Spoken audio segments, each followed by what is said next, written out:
झालो चराचरी हे सरासरी आपण किती वेळा म्हणतो बरं महाराज? एकदा ध्रुवपद, दुसऱ्यांदा परत ध्रुवपद, तिसऱ्यांदा ध्रुवपद, म्हणजे 3 वेळा म्हणतो आणि परत विराम करताना पवन झालो चराचरी. असे आपण किती वेळा म्हणलं असेल आत्तापर्यंत? 1000 वेळा तर नक्की म्हणलं असेल.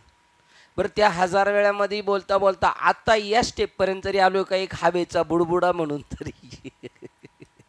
काय बोलतो आपण, काय करतो आपण? आपलं आपण खाणेसुमारी करतच नाही. कुठपर्यंत प्रवास झालाय, चालल्यात गाड्या पळतात 200 किलोमीटर बस. एका सरदारजीला सांगितलं होतं रोज 10 किलोमीटर चालायचं, रोज 10 किलोमीटर, सकाळी 5 आणि संध्याकाळी 5. मग त्यांनी तसंच केलं आणि नंतर महिन्याने विचारलं अजून तर काही फरक नाही. म्हणले का? ते म्हणले कुठे राहता तुम्ही? तो म्हणला मी पहिला घाटकोपरला राहत होतो, आता मी आळेफाट्याला पोहोचलोय. का? तर तुम्ही रोज सांगितलं होतं 10 किलोमीटर चालत राहायचं, त्यामुळे मी आता 20 दिवसामध्ये 200 किलोमीटर प्रवास केलेला आहे. आहे नाही? म्हणजे अर्थ लोपली पुराणे, नाश केला शब्द ज्ञानी, विषय लोभी म्हणे, साधन अवघे बुडविले. बरं, पवन झाले. आता हे सांप्रदायिक सगळ्याच लोकांना पटणार नाही, कारण काहींना पावन झालेलो आहे. पण ज्यांना पवन झालंय, मग पवन जर झालेत नाथ बाबा, तर अजून काय अपेक्षा करतात? त्याची पुरवावी आस तुमचा एका जनार्दनी तुमचा दास, आणि त्याची आस पुरवावी म्हणजे मी स्वरूपाच्या घराकडे चाललोय पण अजून पोहोचलो नाही. आता एक हवेपर्यंत आलेलो आहे, आता आकाशापर्यंत जाईल, आणि आकाशापुढे गेलो का तुमचा माझा काही संबंध राहणार नाही. तर तेवढी माझी अपेक्षा पूर्ण करा बघा. आता आपण त्याचा कधीतरी करू बारकाईने विचार, त्याचा आपण कधीतरी विचार करू. म्हणलं याचा कधी करू, याचा काही आपल्याला भरोसा नाही. हे रोज बोलतोय, त्याचा कधीतरी करू विचार आपण, हे नाही. म्हणून बोलणं आणि कृती, क्रियेबिन वाचाळता व्यर्थ आहे, अनुभव पाहे शोधून या. आणि मग अनुताप झाला तर अनुभव येतो. एकनाथ महाराजांचा हरबा, अनुतापाविन भाव कैसा, अनुभव पाहे शोधून या. अनुताप झाला पाहिजे, आणि अनुताप झाला तर हाची अनुताप घेऊनी सावध, काहीतरी मना बोध करी. एकदा चटका बसला गरम पातेल्याचा का हाची अनुताप घेऊन ये, काहीतरी मना, म्हणजे पुढच्या वेळेला थंड आहे का गरम याची पहिली खात्री करणार, अर्जंट हात लावणार नाही, आहे की नाही? हा विवेक स्फुरला जातो, आणि त्या विवेकाचा चुडा संग्रह, आणि त्यातला हा मनी अग्रगण्य आहे. जसा तैसा ज्ञानाची दिठी माते जो सेवी किरटी, म्हणजे खाईल मला जो. सेवी म्हणजे काय? त्याचा अर्थ खाण्याचे ना फक्त. आपल्या डोक्यात काय फक्त खाणंच बसलेलं ना. सेवी म्हणजे आत्मसात करील तो होय ब्रह्मत्वेच्या मुगुटी चुडारत्न. आणि असा हा चुडारत्न ग्रंथ विवेक चुडामणी. त्याच्यातला 168 नंबरच्या श्लोकला काल आपण थांबलो होतो. अज्ञान म्हणजेच मन, अज्ञान म्हणजेच बुद्धी, अज्ञान म्हणजेच शरीर. कशाबद्दलचं अज्ञान? परमोच्च तत्वाबद्दलचं अज्ञान, आणि त्याचा परिणाम ह्या. आणि त्याचं जेव्हा विस्मरण होतं, त्याला खुराक कोण देते? अजून पंचज्ञान इंद्रिये मदत करतात. त्या मनाचं फाउंडेशन ठाम करण्यासाठी, वडाचं फाउंडेशन ठाम करण्यासाठी त्याच्या पारुंब्या काय करतात? महाराज घाबरायचं नाही, आम्ही आहे ना, तुम्हाला सपोर्ट देतोय ना. तसे पंचज्ञान इंद्रिय ही मनोमय आवरणरूपी यज्ञाग्नीला असंख्य कामनांचे इंधन पुरवणारे याच पुरोहित म्हणून कार्य करीत असतात. त्यांच्याकडून जेव्हा हे काय करतात, त्या यज्ञाला आहुती देणारी सामग्री पुरवतात, इंधन, आणि तो सारखा पेटला राहतो. कोणता? अज्ञानरूपी यज्ञ, मनाच्या आहारी गेलेले, आणि ही ज्ञानेंद्रिय त्याला मदतगार असतात. विषय वस्तुरूपी आहुतीचा सतत धारणेने प्रज्वलित होणारा मनोमय कोशरूपी अग्नी तो संपूर्ण दृश्य जगताची उभारणी आणि धारणा करतो. नसलेल्या गोष्टींची भूत नसतं, पण तरी पण त्याची धारणा करतो आणि उभारणी करतो. तो ले आकरा विकरळ या मुके तमुके, आणि त्याच्यामुळे या मनोमय कोशामुळे आपण फसलेलो आहोत. त्या मनाच्या आहारी गेल्यामुळे तो मनोरूपी कोश बुडून टाकायचा आहे. तो मनोरूपी पटू फाटे, संसार चित्र नुमटे, मग सरोवर आटे मग प्रतिमा नाही. आता सरोवर आटवायला लागेल ना आपल्याला. आता केवढं मोठं सरोवर आहे, त्याला आटवायचं म्हणजे किती, तुम्हाला दूध आटवताना किती वेळ हैराण होतंय. बरं तुम्हाला उभं राहायला टाईम नसलं तर घरच्यांना उभं केलं तर ते बी तेवढ्या टायमात निघून जातात. कधी ते दूध तू जायच्या टायमातच बरोबर माणूस बाजूला जातो. काय तो एक संधी भाग बैसलो संधी भाग तुझं धरवणीची. बरं जे ते बजावून सांगेल बरं का, मी गावाला गेलो गवडीन म्हणणार लक्ष ठेव बरं का तुझा, मी त्यांना म्हणणार लक्ष ठेव बरं का. आई लक्ष ठेवणार, आणि लक्ष ठेवत असतानाच काय होतं, सगळं उतू गेलं. मग काय करत होतो, लक्षच ठेवत होतो काय उतू जाईल म्हणून, हे का नाही. एका म्हातारीने सांगितलं सुनाला, लक्षात ठेव मांजर येईल आणि चुलीवरचं दूध पिऊन जाईल, काय करायचं, लक्ष ठेवायचं. बस बसली सुनबाई जागाव. आणि तासभराने म्हातारी आली, म्हणली टोप सगळा रिकामा. म्हणले तुम्ही नव्हते म्हणले का, काय लक्ष ठेवायचं, मांजर येईल चुलीवरचं दूध पिऊन जाईल. मी बरोबर लक्ष ठेवलं, आली होती तुम्ही म्हणल्याप्रमाणे, दूध बी पिली आणि निघून पण गेली, की नाही. अर्थ लोपली पुराणे. तसं हे दृश्य जगत आहे ना, ते धारणा करतं, जगाची नसलेल्या गोष्टीची धारणा करतं. आणि या मनोमय कोशामुळे आपलं नुकसान होतं. आणि तो मनोमय कोश म्हणजे मी नाही, ते सरोवर आटवायचे म्हणजे कसं काय करायचं, आटवायचं ते वास्तविक आहेच नाही. सरोवर आहेच नाही, समुद्र आहेच नाही. काय बोलताय तुम्ही, समुद्र नाही तर काय देव आहे. मग उड्या मारान मारा चालेल, मरणार आम्ही नाही. कारण काय, सगळं इथून तिथून काय, अहो मारणाराच तारक होऊ शकतो, जरी अग्नी जाळणार आहे. पण प्रल्हादाला जाळलं का, नाही जाळलं. कारण त्याच्यासाठी तो काय होता, भगवंत होता, अग्नी नव्हता. आपले उर्वरे बिलाड्याप्पा एक वाक्य सांगतात, जर तुमच्या श्रद्धा असतील त्या वक्त्यावर किंवा त्या माणसावर, त्यांनी विष दिलं तरी त्याचा परिणाम काय होईल, अमृत होईल. आणि ज्याच्यावर श्रद्धा नाही, दुराग्रहाने जाऊन बसलेत कीर्तनाला, त्यांना जायचं नाही बरं का, दुराग्रहाने कधीच जायचं नाही कीर्तन ऐकायला, प्रवचन आहे. टाईमच जाणार नाही, घड्याळाचा काटा पुढं हलणारच नाही. हो, आणि आळ्या पिळ्या येणार, त्यावेळेला जायचं नाही. मग त्याने अमृत दिलं तरी काय परिणाम होईल, त्याचे विषाचे होतील. हे तैसा मनरूपी पटू पाटे. त्याच्या अगोदर दुसरं वाक्य, संसार चित्र नुमटे मग मनोरूपी पटू फाटे, सरोवर आटे मग प्रतिमा नाही. पहिलं काय फाडावं लागन, संसार, जे तर संसार चित्र नुमटे. संसार चित्र कशावर उमटे, तो मनोरूपी पटू फाटे मग सरोवर आटे प्रतिमा नाही. संसार कधी संपू शकतो, मन संपेल त्यावेळेला, ठीक आहे नाही. सरोवर आटेल तेव्हा आपली प्रतिमा संपेल. अशा प्रकारचं हे मनोरूपी काय सांगतात, याचं काय कोश. आणि तो मनोरूपी कोशामुळे आपलं नुकसान होतं. सारांश, वासनांच्या इंधनाने मनोमय कोश धडधडत ठेवला जातो. तो मन तरी काय, त्याला हे 5 साह्यभूत झालेले आहेत. आणि 5 रूप विषय डोळा पाहतो, मग लगेच मला पाहिजे का, त्याची आहुती मिळाली का तो भडकला, तो कुठं शांत नाही होत, ते लगेच मन झाल्यानंतर गंध, मग घ्राण, कर्ण, नंतर मग असे मग त्वचा, एक एक, आणि मग तो पेटलेलाच राहतो. जसा तुमच्या त्या आत्याच्या गावात पेटलेला यज्ञ आहे ना, काय त्याचं नाव आहे, हां पारुणला कोणता यज्ञ पेटलेला आहे, ती धुनी जळती ना, ती विजतच नाही, ती ब्रह्मदेवानी पेटवली. आणि ही बी कोणी पेटवलेली आहे, ही बी विजत नाही, ती अखंड ज्योत चालू राहती. या तुम्ही अशी येतात जशी काय तुम्हाला डिस्चार्ज देऊन आणलेले, ठसठस इंजेक्शन वगैरे दुखत असेल कुठं. आता हे इतरांना कळणार आहे कोणला डिस्चार्ज देऊन आणलेले.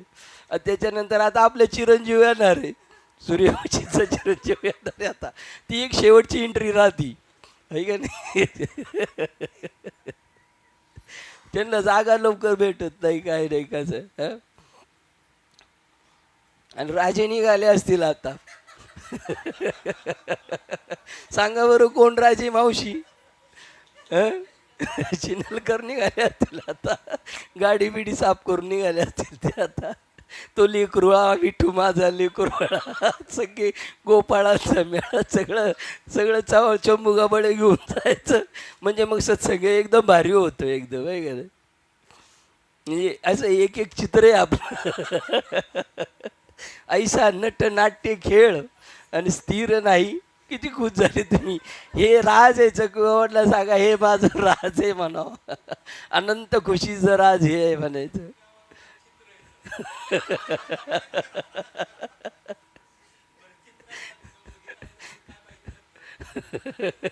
म्हणजे चित्र घालवायचं असेल तर डस्टर, मग चित्र जाणार आणि त्या चित्राच्या गुप्त असे चैतन्य सर्वगत. ते तत्वज्ञ संत स्वीकार. म्हणजे विनोदात सुद्धा तुमचा परमार्थ होऊ शकतो. विनोदात सुद्धा. सारांशाने वासनांच्या इंधनाने मला दिसले तुम्ही परत येताना. तुमची एंट्री दिसली म्हणजे यांना हळूहळू नेलेलं बरं. उद्या 5 नका येऊ, नाही तर खाली चिरडला जाईल एखादा.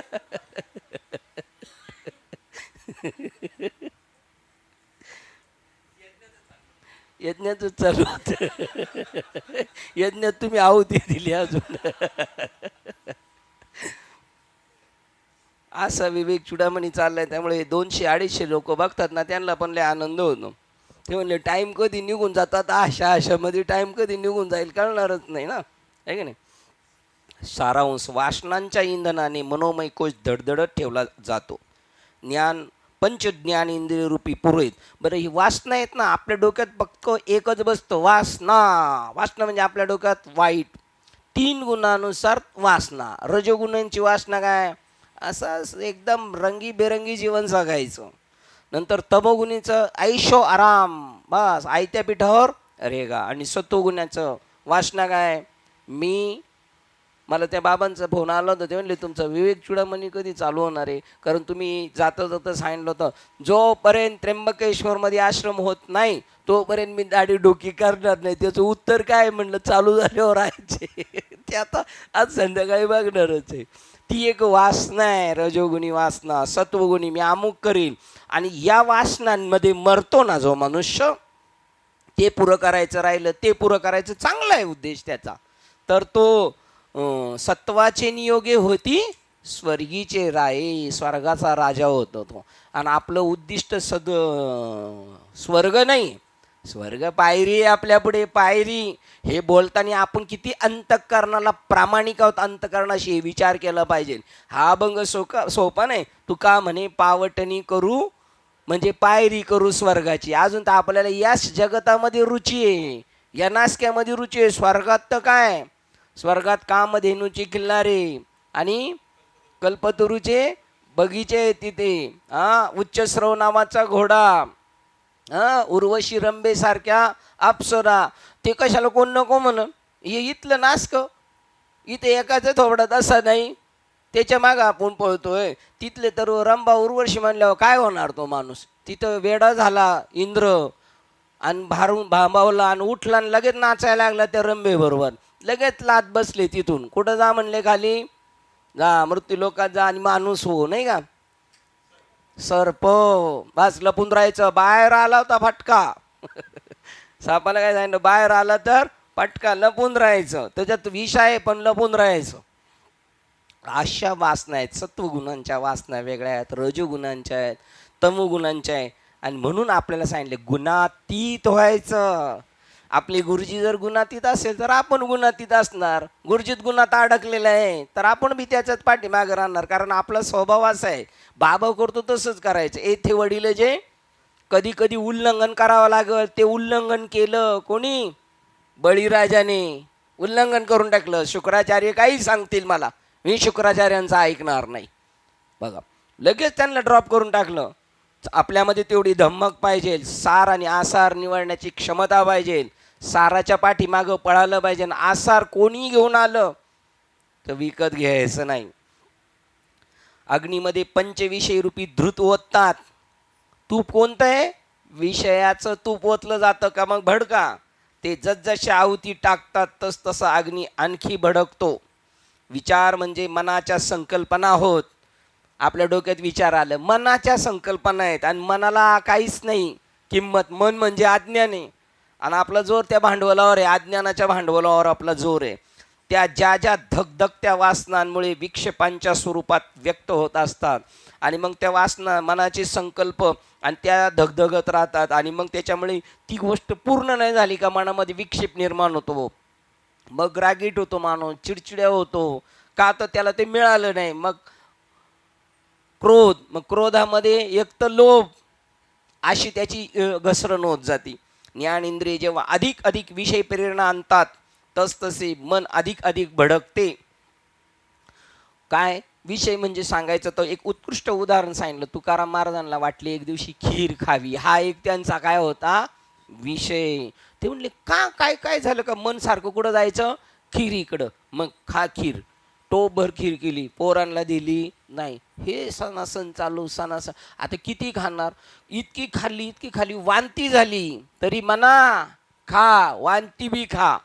असं त्याला कधी कधी त्याला अशी बी त्याची जिरवायची असते आणि मग त्यावेळेला ते त्याच्यापासून बाजूला होऊ शकतो. त्याचं नाव विषय आहे, त्याची नाव वासना आहे. वाईट वासना होती का जड भरत राजाची, ही सत्वगुणातली वासना आहे जड भरत राजाची. जड भरत राजा हरणी गरबा गायला, घाला तो घातला वासनेनी. चांगली वाईट होती का, चांगली बुद्धी होती त्याच्या, वाईट बुद्धी होती का. त्या हरणाचं कसं होईल, हरणाचं कसं होईल, अरे येड्या हरणाचं कसं होईल, त्याच्यापेक्षा तुझं कसं होईल ते विचार कर. मग जड भरत राजांना आत्मज्ञान झालं होतं का नव्हतं, वादग्रस्त विधान नव्हतं झालं.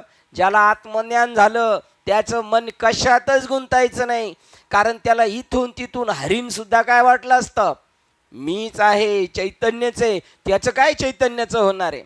जोपर्यंत दृश्यावर दृष्टी आपली तोपर्यंत स्वरूपापासून फरलांगाच्या अंतरावर आहेत आपण.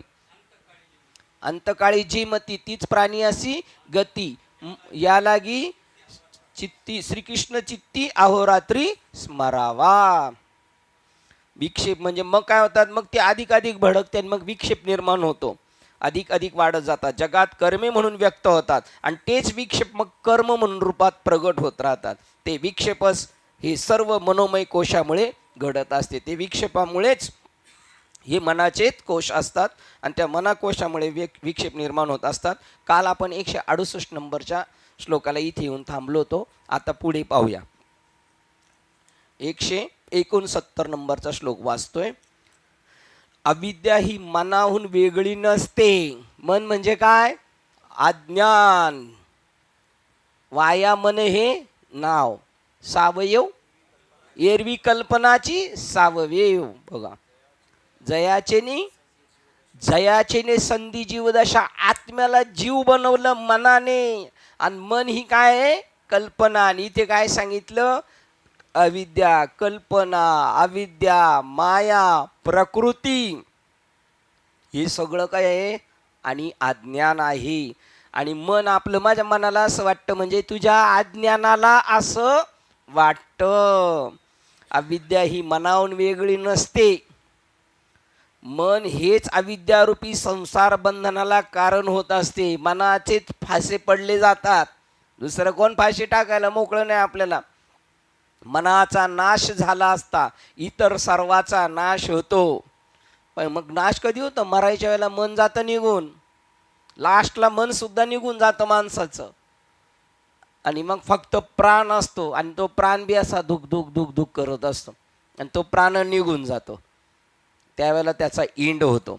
पण खरा इंड कधी होईल, वासनेचा क्षय, इंद्रियाचा जय, कोठेही मनासी नसावे बंधन, या नावे अद्वैत खरे ब्रह्मज्ञान, अनुभवाविन बडबडते. वासनेचा क्षय, संकल्पाही वरी नये मन, या नावे अद्वैत खरे ब्रह्मज्ञान, अनुभवाविन. मग बडबड चालू आहे आपली का अनुभव आहे आपला, बडबडच आहे आपली. अजून आपली बडबड आहे, वास्तव्याशी आपण समरस झालेलो नाही. तर पण आपण बी टेन्शन घ्यायचं नाही, आपले सिनियरच झाले नाही तर आपण तरी काय एवढी काय करायची कारणे, चालले त्यांच्या मागे आपली ढकल स्टार्ट गाडी चालू आहे. मनाचा नाश झाला असता इतर सर्वाचा नाश होतो. मन जागृत झाले असता सर्व संसाराचा पसारा दृष्टीत पडत असतो. बघा, मन जागृत झाले का संसाराचा पसारा दृष्टीस पडतो आणि मन संपलं का पसारा संपला. वेड्यांचं काय संपलेलं आहे, वेड्यांचं मन नाही. त्यामुळे त्यांना काय नाही, कपडे अंगावर फाटके आहेत का, दाढ्या वाढल्यात का, बायको पोरांचं काय विचार झाले, काही नाही. त्यांचं मन संपलेलं आहे. मन संपलं का वेडा होतो. झोपेत एक मन संपतं का, नाही संपत तरी सुद्धा झोपेत सुद्धा ते स्वप्न राज्य करत असतं. त्याला मनोराज्य म्हणतात. स्वप्नात चालू असतं. सर्व अविद्या एकत्र केली तर माया होते. माया त्रिगुणात्मक आहे. बघा, अज्ञान त्रिगुणात्मक आहे. सत्व रज तम असते आणि हे तिघी गुण आहेतच आपल्याकडं. महाराज झाला तरी ते 3 गुण असणार, सत्व रज तम. आणि त्याचे प्रकारचानी मग त्या रजाच्या प्रमाणाने रजाचा अंधार अज्ञान, तमाच्या योगाने तमाचं अज्ञान आणि सत्वाच्या योगाने सत्वाचं अज्ञान असणार. हे त्रिगुण फक्त मनामध्ये कार्य करीत असतात. म्हणून अविद्या ही मनाहून अन्य काही नव्हेच. किती निकराने सांगितले. अज्ञान म्हणजेच काय, मन. मग माझं मन तेच तुझं काय आहे, तुझं मन म्हणजे तुझं अज्ञान. मनच केवळ अविद्या होय. ती जगाच्या सर्व भवबंधनाचे कारण होय. मन येव मनुष्या बंध कारण मोक्षा. म्हणून या भवजगताच्या पलीकडे जाण्याकरता मनाचे संयमन केले पाहिजे. त्याला आवरून धरलं पाहिजे. मना तेथे धाव घेई राही विठोबाची पायी. बघा, मन आणि म्हणून कबीर बाबाने कसं दिलंय, मन जाए तो जाने दे, मत जाने दे शरीर नहीं खिचेगा कमान तो कैसे चलेगा तीर. कधी हे दोन्ही एकमेकाला मदत करतात, मन आणि ज्ञानेंद्रिय. तर त्या दोघांमध्ये एकावर कोणावर तरी ताबा मिळव. आणि आपलं जे साधन आहे ना, ते क्षम दमा वरी हरी झाला. मनोनिग्रह आणि इंद्रिय दमन याच्यावर कव्हर केला का मग तो हरी झाला. जेव्हा मनाचा निराश होतो तेव्हा सर्व वैविध्यपूर्ण इंद्रियजन्य ज्ञान आणि मृत्यपणाची भावना संपतात. मी मरणारा ही भावना संपून जाते. वेगवेगळं दिसणारं जग आणि वेगवेगळी इंद्रिय ही भावना संपली जाते. मनाचा जेव्हा निराश होतो तेव्हा, जेव्हा ते प्रलंबित होते तेव्हा संपूर्ण जग प्रलंबित होते. मग ते असं लटकून ठेवतं आणि व्यापक रूपाने ठेवतं, दीर्घाई करतं. इकडं जाण्यासाठी त्याला मध्ये स्पीड ब्रेकर टाकतं आणि प्रलंबित करतं, असं मोठं व्यापक करतं, त्याला लटकून ठेवतं. त्या जगाला अस्तित्व आणतं ते. आणि जर निराश झाला तर ते संपलं जातं. म्हणून या भवजगताच्या पलीकडे जाण्याकरता मनाचे संयमन केले पाहिजे व मनाच्या अतीत झाले पाहिजे. ज्ञान इंद्रिय संयमित केल्याखेरीज मन संयमित करता येणार नाही. नाही खिचेगा कमान तो कैसे चलेगा तीर. म्हणून ज्ञान इंद्रियांना शांत चित्त करण्याकरता प्रत्येकाने प्रथम विषय वस्तूपासून दूर झाले पाहिजे. म्हणून त्याबाबतची निष्ठा दृढ करण्याकरता साधकाने श्रुती ग्रंथाचा अभ्यास व त्यावर चिंतन केले पाहिजे.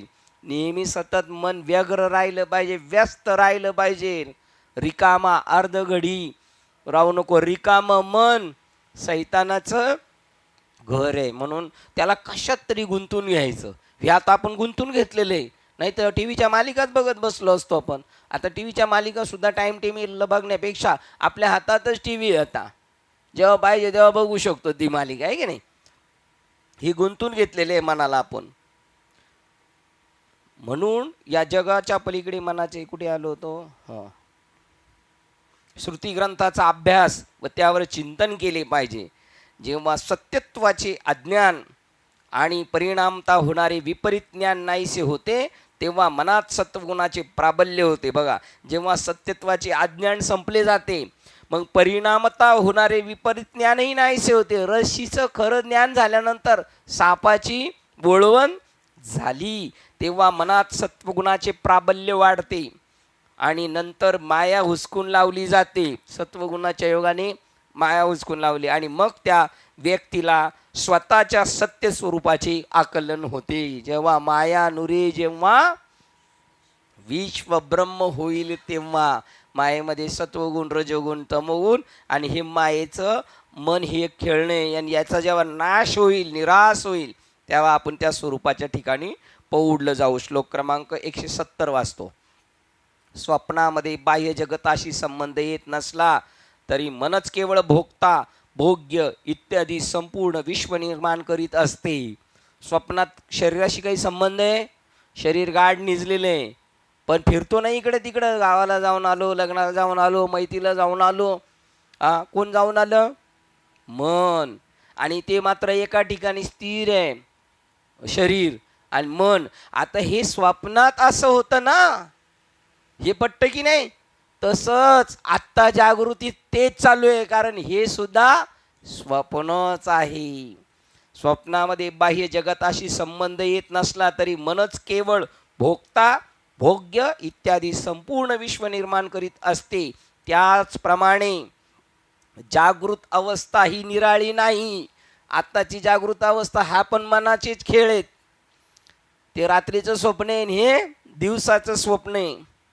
हे सर्व बहुविध दृश्य जगत मायेचेच प्रलंबन असते. हे दीर्घ प्रलंबन म्हणजे दीर्घ स्वप्न, बरोबर की नाही? आणि रात्रीचं स्वप्न किती? कालच सांगितलं होतं याच्यामध्ये. रात्री जास्तीत जास्त स्वप्न पडलं तर फक्त 1.5 मिनिटाचं. आता 4 तासाच्या 6 तासाच्या झोपेच्या मानाने ते स्वप्न किती वाटतं? 1.5 तासाचं क्षुल्लक. तसं 80 वर्षाचं अखंड हे असणारं जगत, त्याच्यामध्ये शरीरात राहिलो तर 70-80 वर्ष. ते 70-80 वर्ष म्हणजे हे स्वप्न किती मिनिटाचं झालं? 1.5 मिनिटाचं झालं. म्हणून अल्प आयुष्य मानव देह. बघा, स्वप्न कालामध्ये सांगा बरं, हे जे आपण सगळं जे ऐकतो हे जर दिवसभर उद्या आठवलं तर किती आनंद राहील. पण घरी गेल्या का परत हे जातं बाजूला निघून, दुसरंच आपल्या पुढं ताट वाढून ठेवतं का आपण परत त्याच्या आहारी जातो. म्हणून आता आपल्याला वारंवार हे करत राहायचं. आता कोणत्या दिवशी कधी फटका बसेल आणि आपला कार्यक्रम होऊन जाईल सांगता नाहीत. बरं, तो कार्यक्रम व्हायच्या अगोदर हा कार्यक्रम झाला म्हणजे बरं, आहे की नाही? त्याप्रमाणे जागृत अवस्था ही निराळी नाही. ही सर्व बहुविध दृश्य जगत मानाचेच प्रलंबन असते. स्वप्न कालामध्ये वास्तविक जेव्हा जागृत जगाशी काही संबंध येत नसतो, स्वप्न जागृत जगाशी काही संबंध येत नसतो, तेव्हाही मन स्वतःहून स्वप्न पाहणारा स्वप्न जगत आणि स्वप्न अनुभव निर्माण करीत असते. बघा, जागृतीत सुद्धा तसंच स्वप्न आहे, स्वप्नातलं स्वप्न तसं जागृती बी मनानीच. हे जग काहीच नाही करत, कोणीच आपल्याला बोलत नाही, आपणच जातो चिटकायला. स्वप्नामध्ये अनुभव्य आणि अनुभव हे केवळ मनातूनच निर्माण झालेले असतात. मन हाच स्वप्न करता, मन हेच स्वप्न दृश्य आणि पुन्हा मन हेच स्वप्नातील सुखदुःखाचे अनुभव होत असतात. मनालाच दुःख, मनालाच स्वप्न, मनातच वस्तू जगत निर्माण केलं दृश्य, नंतर त्याचा स्वप्न करता बी मनच, दृश्य जगत बी कोण झाला? मनच. आणि सुखदुःख पण कोण निर्माण करतोय? मनच. त्याप्रमाणे जागृत अवस्थेतही सत्यत्व मुळीच नसते. या जागृत अवस्थेत पण ते स्वप्नच आहे. हे पण काही खरं नाही, ते स्वप्न खरं नाही आहे. रात्रीचं स्वप्न कसं आहे? खोटं आहे. पण आपले मदने बाबा म्हणतात पाठ पडलेलं कसं काय असतं? कसं काय असतं पाठ पडलेलं? अरे पाठ पडू नाही तर मध्यरात्री स्वप्न आहे, कसं बसवतात, आहे की नाही? मग ते सगळं स्वप्नच आहे.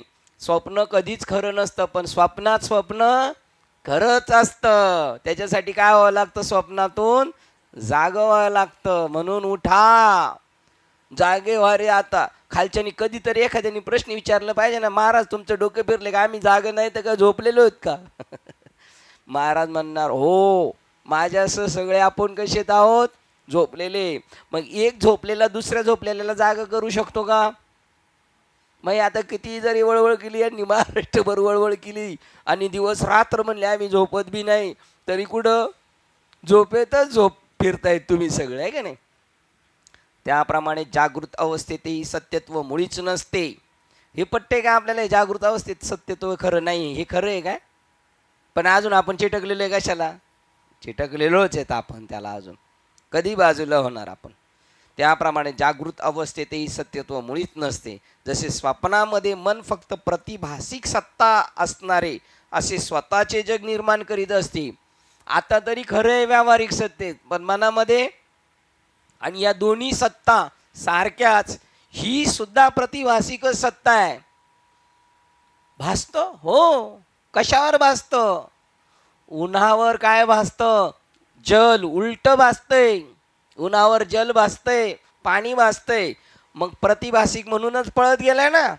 तसंच हे व्यावहारिक जरी वाटलं तरी ते सुद्धा कसं आहे? भासमानच जगत आहे, वास्तव नाहीये.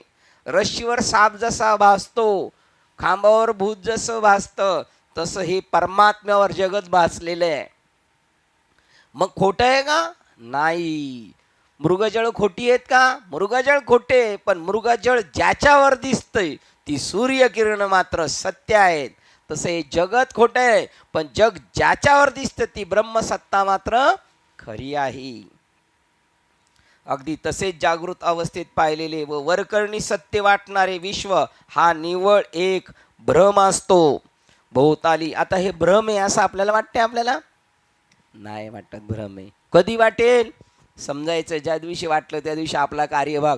तो दिवस समजायचा, शेवटचा दिस गोड झाला. मी विचार करत होतो माझा भ्रम जाईल, माझा भ्रम जाईल, पण आज माझा भ्रम गेला आणि तो दिवस शेवटचा गोड झाला. भोवताली आपण जे काही पाहत असतो बघा, तो विश्व हा निव्वळ भ्रम असतो. भोवताली आपण जे काही पाहत असतो ते आपल्याच मनाचे प्रक्षेपण असते. हा चित्रपट कोणी निर्माण केलाय? त्याचे दिग्दर्शक कोण आहोत? डायरेक्टर आपण, आणि कलाकार सुद्धा आपण. म्हणजे पैसे बाहेर जाऊन द्यायचे नाही, सगळं आपण घरच्या घरी काम करून टाकतोय की नाही. मनाला थांबवा, जगाचा शेवट होतो. मन थांबलं का जग संपलं. परंतु एखादा विचारेल की पण ते दुसऱ्याच दिसत असते त्याचे काय? आता मी थांबवलं माझ्या मनाला तर मला नाही जग दिसायचं, पण दुसऱ्याला दिसते.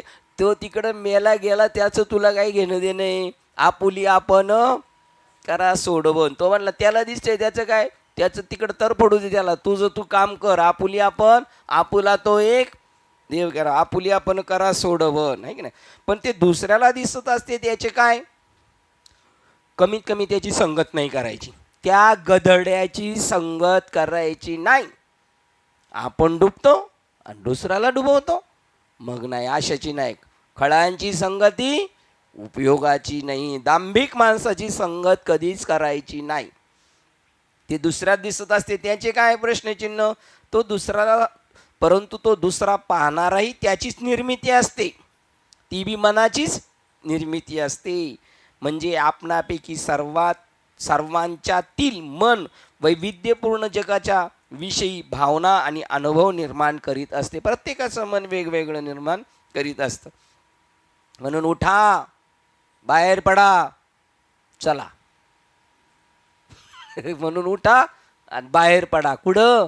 याला चिटकलोय, घरादाराला चिटकलोय, जातीपातीला चिटकलेले, कर्माला चिटकलेले, संप्रदायाला चिटकलेलो आहे. बाहेर पडा, उठा आणि बाहेर पडा. ते म्हणले आम्ही जाणार नाही. हे विश्व गुंडाळा आणि आपल्या काखेत ते एखाद्या आसनासारखे धरून बाळगा. कुठे बसायला जाताना कसं बसकर घेऊन जातो छोटा आपलं, तसं काखेत घेऊन फिरा. कोणाला? विश्वाला. एवढं मोठं विश्वाला आम्ही काखेत घेऊन फिरू शकतो? फिरू शकतो, फिरू शकतो. कारण तुम्ही कसे आहात? तुम्ही त्याचे बाप आहात. तू का म्हणे आम्ही विधीचे जनिते, आम्ही त्याला निर्माण केलेले. सापाची पैदास आमच्या मनकल्पनेतून झालेली आहे. तसं हे जग मनकल्पित आहे. पटेल तुका म्हणे आम्ही विठोबाचे दास, करूनही ठेलो ग्रास ब्रह्मांडाचा. बाबा त्याला संपवून टाकलं. ही दासाची पावर आहे. दास म्हणजे किरकोळ नाही. दास कधी? दासाची पावर कधी? व्यवहारात. शेठ मेले का दास सगळे प्रॉपर्टीचे मालकच झाले, ठीक आहे नाही. त्यांना सगळी खाती बिती कुठं पैसे दिले सगळे माहिती आहेत का, ते झाले शेठ. असंच इकडं. उठा, बाहेर पडा, ते विश्व गुंडाळा आणि आपल्या काखेत ते एखाद्या आसनासारखे धरून बाळगा. भोवताली आणि अंतर्यामी पहा. दुसऱ्या परिणाम जगात पदार्पण करा, मनास थांबवा, दुसऱ्या विश्वात राहा. साधू आपल्या मस्तीत राहतो, तो त्या वेगळ्या जगात राहत असतो आणि आपण वेगळ्या जगात राहत असतो. दोघांची गाठ एकच जगात आहे परत, पण त्याच्या डोक्यात काय हे याच्या डोक्यात नाही आहे. किती बारकाईने सांगितलेले. पण आम्ही वाजत असे बोंब, कोणी नाही कधी कानी. बरं नाही केलं तर काय नुकसान कोणाचं आहे? यांचंच नुकसान होणार आहे शेवटी. नुकसान कोणाचं होणार आहे? शेवटी यांचंच होणार आहे. आदबले शेवटी शांत झाले का नाही, यांना म्हणणार आपण. आम्हाला जे करायचं ते आम्ही करणारच शेवटी, हे का नाही. सुषुप्ती कालामध्ये मन हे कारणावस्थेत लीन होते. श्लोक क्रमांक 171. सुषुप्ती कालामध्ये मन हे कारणावस्थेत लीन होते आणि सर्व लोकांच्या सार्वत्रिक अनुभवाने सिद्ध होणारे ज्ञानेंद्रिय गोचर असे काहीच नसते. हा प्रत्येकाचा अनुभव आहे की नाही? काय अनुभव आहे प्रत्येकाचा? सुषुप्ती कालामध्ये मन कसं होऊन जातं? लीन होऊन जातं. आणि मग त्यावेळेला जगत राहतं का? ज्यावेळेला आपण गाढ झोपेत असतो तेव्हा माहिती आहे आपल्याला कोणी मारायला आलं डोक्यात दगड तरी आपल्याला कळणार आहे का? नाही, कारण त्यावेळेला ते मन शिल्लक नसतं. आणि म्हणून सकाळी फ्रेश होतो माणूस, मन शांत झालेलं असतं. दमवतोय कोण? मन दमवतोय आपल्याला. मनाच्या मनात येऊ द्या ना, मनाच्या मनात येऊ द्या. याला घरके मारायला लावायचे, गार गार गार लावणारच तो घरके मारायला. मनाच्या मनात आलं पाहिजे. कोणाच्या मनात आलं पाहिजे? मन. आणि आपल्या मनात ते नाही घरके मारायचे, पण मनाच्या मनात आलं का घरके मारायला सुरुवात.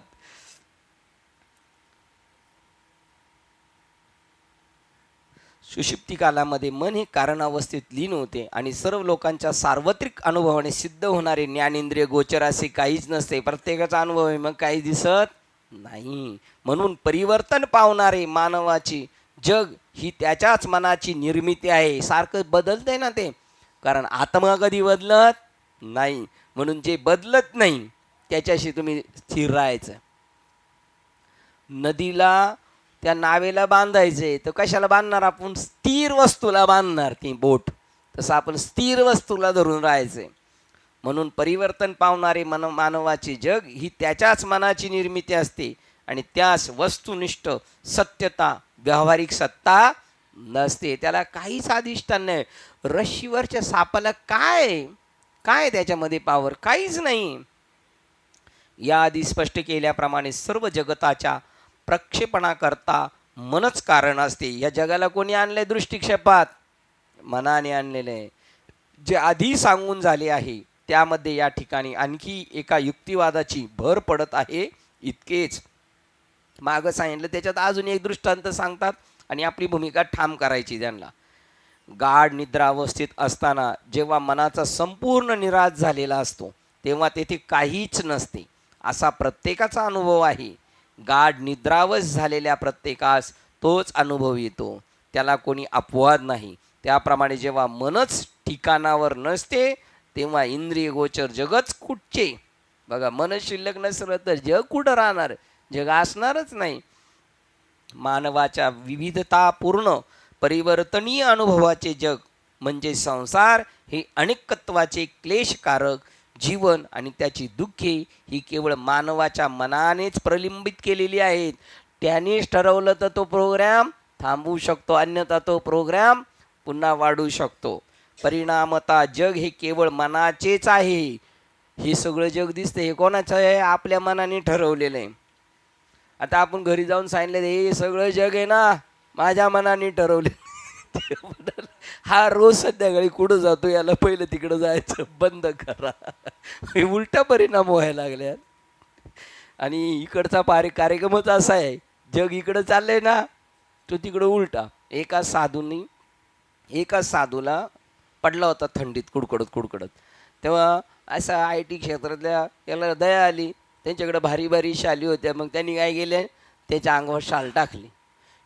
चोरांनी पाहिली, म्हणलं ह्या भिकारड्याला ही चादर कशाला पाहिजे. घेतली तर पळत सुटला. आता मार्केटमध्ये झोपला होता तो, त्याची चादर घेतली चोरांनी, पळायला लागला स्टेशनकडं. आता ही बाहेरच्यांना नाही कळणार मार्केट म्हणजे काय. आणि स्टेशनकडे पळायला लागला. आणि ज्याची शाल पळवली होती तो चोर म्हणाय, तो काय म्हणाला, तो भिकारी, तो साधू, चोर चोर चोर म्हणून स्मशानभूमीकडे मुक्ताबाई हॉस्पिटलकडे पळायला लागला. आणि चोरी करून घेतलेला शाल घेऊन कुठं पळतोय? स्टेशन. ही डोकं लोक म्हणली याचं डोकं किती मॅड आहे बघा, चोरी इकडं पळतोय आणि हा इकडं पळतोय. त्याला थांबवलं, तुझी शाल कोणी चोरली? म्हणजे त्यांनी. मग तू इकडं का पळतो? तो म्हणला तो कुठे गेला ना लाचला मला इकडे भेटणारच आहे. त्यामुळे त्याचं अंतिम स्थान मला माहिती आहे, त्यामुळे मी त्या जागेवर थांबलेलो आहे. हा कुठे गेला तर कुठे येणार आहे, शेवटी तिकडे येणारच आहे. त्यामुळे मी तिकडं पळतोय. असा हा उलटा कार्यक्रम आहे आपला सगळा. जग इकडं पळतोय ना, आपण इकडं पळायचं आहे की नाही. आता हे आपल्या सगळ्यांना पटले का नाही? मग प्रवीणला जास्त पटले आहे नाही.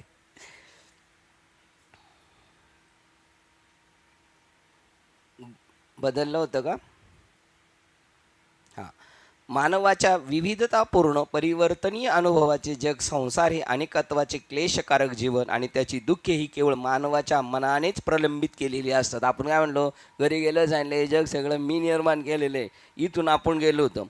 परिणामता जग हे केवळ मनाचेच आहे, प्रत्यक्षात ते नाही. सांगा बरं, आता ही आपल्या सगळ्यांना पटल? नाही पटणार. मलाच नाही पटणार, तुम्हाला कसं काय पटेल? मला का नाही पटत?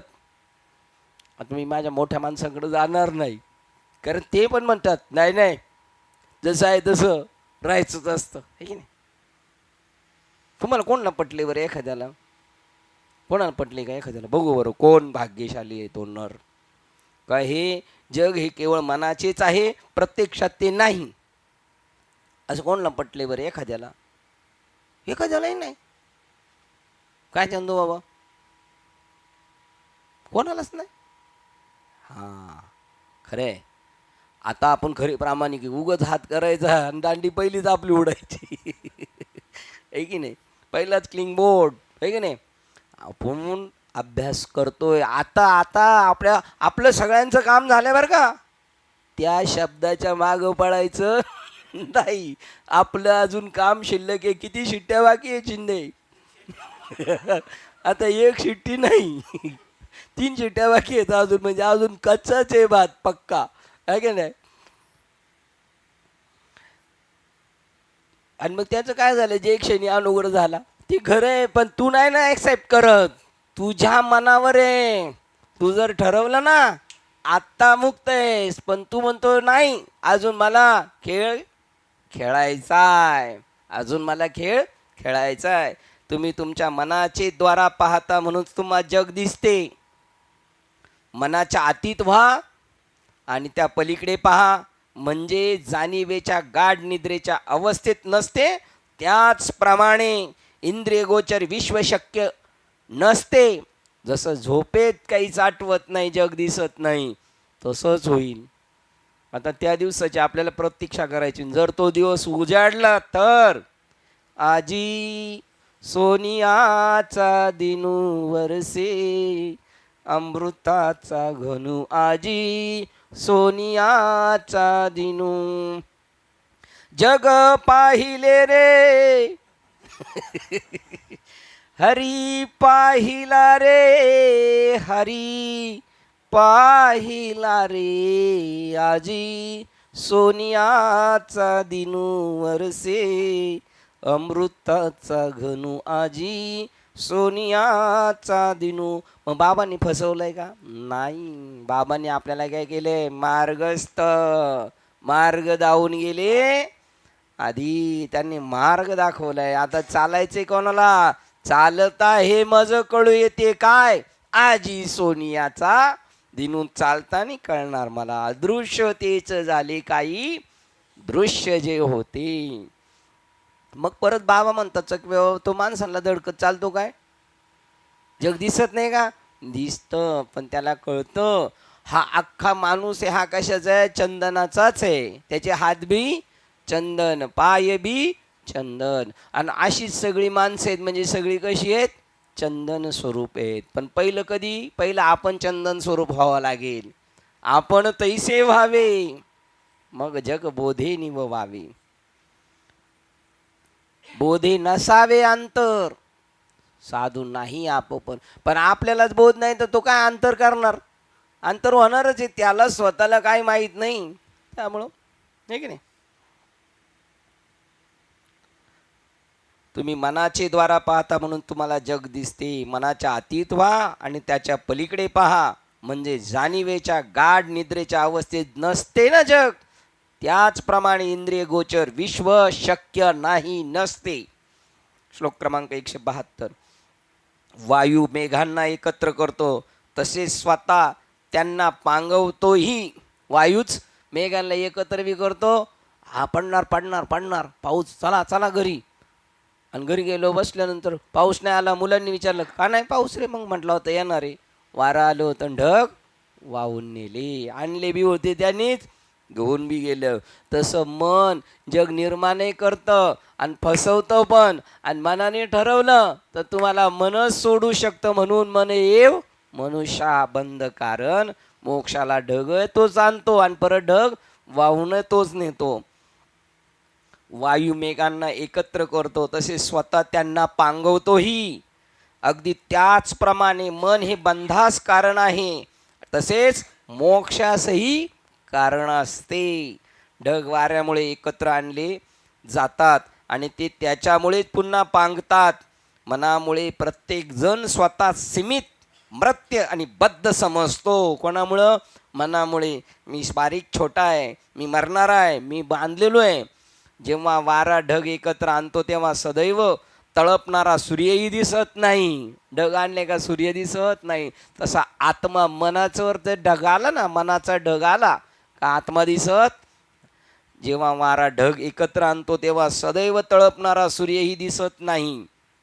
मन हे निर्माण केलेली विक्षेपाची वादळे जेव्हा अंतकरणात उठतात तेव्हा आत्मा तेजस्वी असूनही त्याची सहजासहजी ओळख पटत नाही.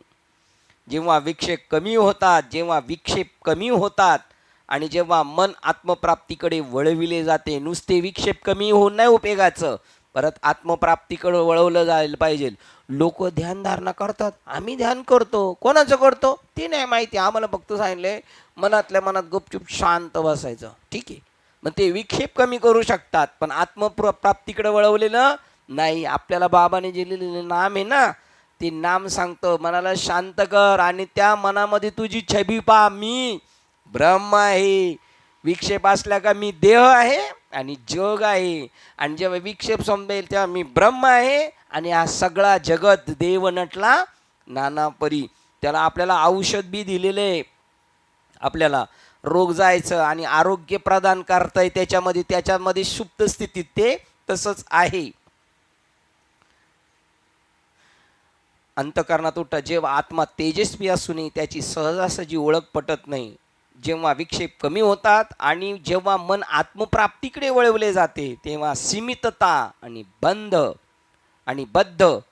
बंध याच्याविषयीचे भान संपते. बद्धता संपली जाते आणि सीमितता, मी छोटा आहे नाही, मी आकाश आहे एवढा आहे आणि मी बांधलेलो आहे, मला कोणीच काही बांधू शकत नाही. मला बांधणारं मन होतं ते आता मला काय झालं, साह्यभूत झालं, त्यामुळे मी बांधलं जात नाही. वेदांताचा अभ्यास करणाऱ्या नवशिक्याच्या अपक्क मनात ज्यामुळे शंका निर्माण होतील असे काहीही न सांगण्याचे श्री शंकराचार्य शिल्लक ठेवत नाही. मग बाबा असं काय असेल, बाबा तसं काय असेल, काहीच नाही ठेवायचं. निर्द्वंद्व निशंक विचारितामयी, विचारल्यानंतर सांगायचं. साधना मार्गात सांगतात की तुम्ही दीपरत्नाकर वाचलाच असेल असं मी गृहीत धरतो, कारण नेताने तर पटापट पकडून घेऊन गेलेले आहेत सगळेजण, आहे की नाही. तर त्याच्यामध्ये सांगितलेले काय सांगितलेलं गेलं बाजूला निघून. शंका निर्माण करतात गुरुजीच शंका निर्माण करतात. आणि शंका निर्माण याच्यासाठी करतात, हा कुठपर्यंत आलेला आहे प्रवास. जसं आपण फोन केला ना, आपल्याला कधी कोणाचा फोन येऊ द्या, त्यातल्या त्यात काही घरच्यांचा फोन येऊ द्या, पहिला प्रश्नाचं उत्तर असतो काय, कुठे आहात तुम्ही. ते प्रश्न निर्माण करतात आणि त्यांनीच पाठवले बाजारात जाऊन अमुक घेऊन या, आणि परत ते सांगतात कुठे आहे तुम्ही गाडीवर गेलेत सकाळी तरी ते म्हणतात कुठे. आता कुठं काय घोड्यावर जाणार गाडीवर चांगले.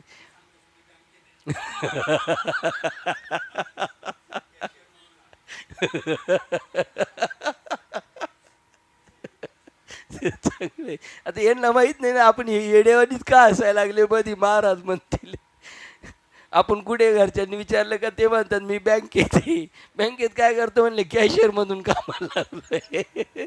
रिक्षा ड्रायव्हर नाही आज. शिंदे सगळ्या नुसते हे एकटे लागलेत बँकेत कामाला तरी आपण एवढे खुश आहेत. आपण सगळे जर लागलो तर ते कॅशियर बरं बिगर स्लिपचे पैसे देतील आपल्याला. महाराज तुम्ही आले घेऊन जा. खरं यांची बँक कोणती? यांच्या यांच्या मालकी हक्काची आहे की नाही?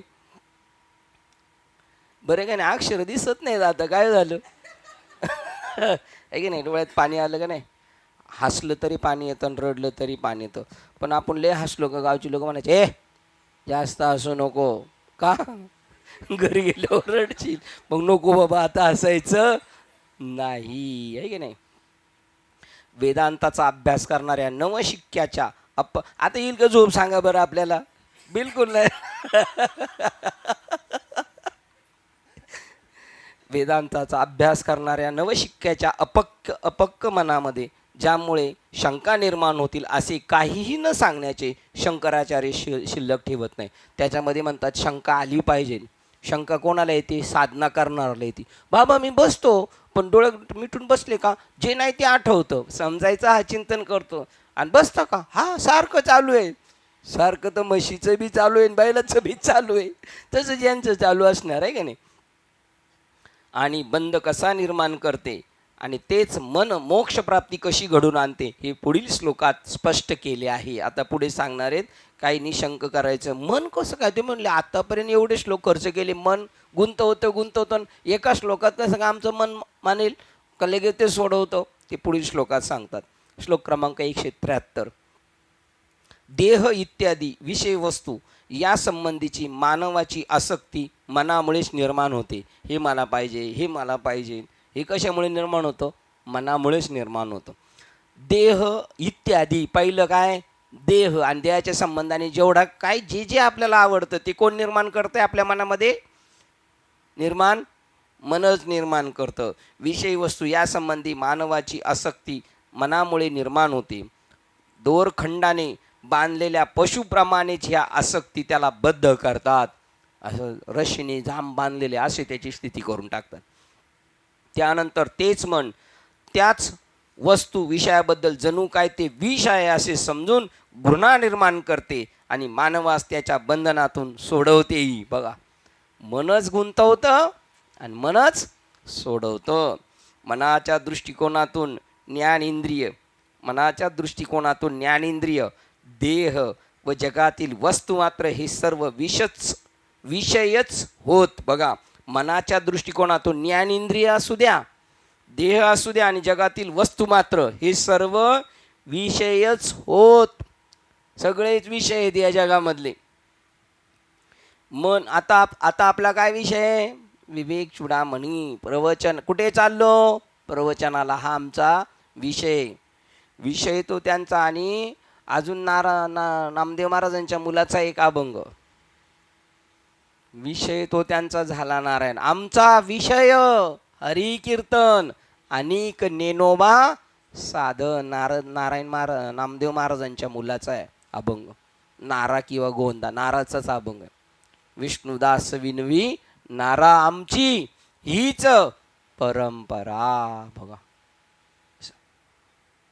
नामदेव महाराजांच्या पोरांचे अभंग आहेत ना. अजून आम्ही नामदेव महाराजांचे पाहिले नाही तर त्यांच्या पोरापर्यंत कशाला जाणार आहे आम्ही? आहे की नाही? जगातील वस्तू मात्र बघा त्यांची मुलं काय आहेत आणि आपली. ज्ञानेश्वर महाराजांना समाधी घ्यायची तर सगळं पटांगण आणि सुशोभित करीन कोणी केलं होतं? नामदेव महाराजांच्या मुलांनी सगळं काम केलं होतं. ते आपली पोरं करतील लग्नाचं नियोजन परफेक्ट आणि लग्नामध्ये विशेषत्वाने नियोजन करतील. कशाचं? वरातीचं.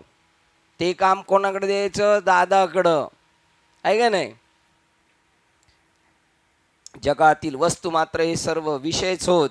मन या तुमच्याकडे दिलं होतं का कधी? नाही ना. मन या सर्वांचे प्रलंबन करते.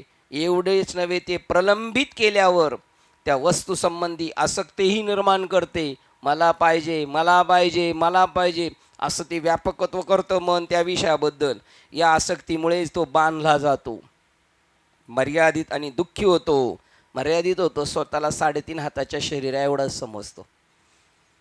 मग त्याप्रमाणे बाह्यताबद्ध झालेला आत्मा, आत्मतत्व म्हणजेच व्यक्तिगत जीव बनतो. त्या मनाने काय केलं, त्याला जयाचे सान्निध्य जीवपणा करते त्याला. मग अशी ओळ झाली ना, जीवदशा येते, त्या आत्म्याला जीवदशा येते. त्याचे सर्व स्वातंत्र्य साप गेल्यामुळे तो जीव मनाचा शुद्र गुलाम बनतो. आत्म्याचं स्वातंत्र्य गेलं, आता तो काय झाला, गुलाम झाला त्याचा. आणि तो सांगेल तसं नाचतो मनाच्या बरोबर. वस्तुमात्रांच्या या निर्माण झालेल्या आसक्तीमुळे ती व्यक्ती दोरखंडाने बांधलेल्या पशुप्रमाणे बद्ध होते. सत्व रज तम हे गुण त्या व्यक्तीला बद्ध करतात. ही रश्शी आहे, या रश्शीने चांगले पिळवटून बांधलेले आहेत पार. जरी असीम आकाश पक्षाला मुक्त संचार करण्याकरता आणि त्याचा आनंद लुटण्याकरता बोलवीत असते, तरी ओसरीतील आरशात पडलेल्या स्वतःच्या प्रतिबिंबाने त्याच्यातच आसक्ती निर्माण केलेली असल्यामुळे तो पक्षी ओसरीतील आसरा काही सोडून जात नाही. कोणालाही आपल्या आवडीच्या आणि आसक्त वस्तू सोडावयास नको असते. बघा काय उदाहरण दिलं. पक्षी गुंतला का जातो, स्वतःचं प्रतिबिंब त्या ओसरीतल्या आरशात पडल्यामुळे तो म्हणतो मी नाही जाणार.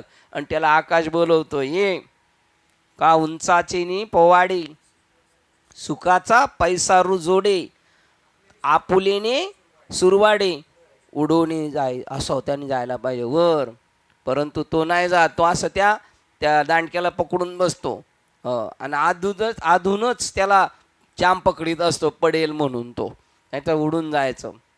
आकाशी झेप घेरे पाखरा, तोडी सोन्याचा पिंजरा. का सोडी दोन्ही पण आहे, सोडी बिन तोडी बी, आहे की नाही. पण नाही जाणार आपण याच्यातच अटकून राहणार. पंची पिंजरे में फस गया. त्याला बोलवत असतं आकाश, पण तो जात नाही. त्या सीमित याच्यामुळं का, आपल्या आवडीच्या आणि आसक्त वस्तू सोडावास नको असते. म्हणून जोडून या धन उत्तम व्यवहारे, उदास विचारे वेच करी. मग हे सांगितले त्यांनी. पण पोरं त्यांच्यापेक्षा हुशार. पोरांनी चिल्लर आणली, चिल्लर. हे बघा इथं आठाने कोणी नेतच नाही इथले, हे बंद झालेले आठाने वगैरे.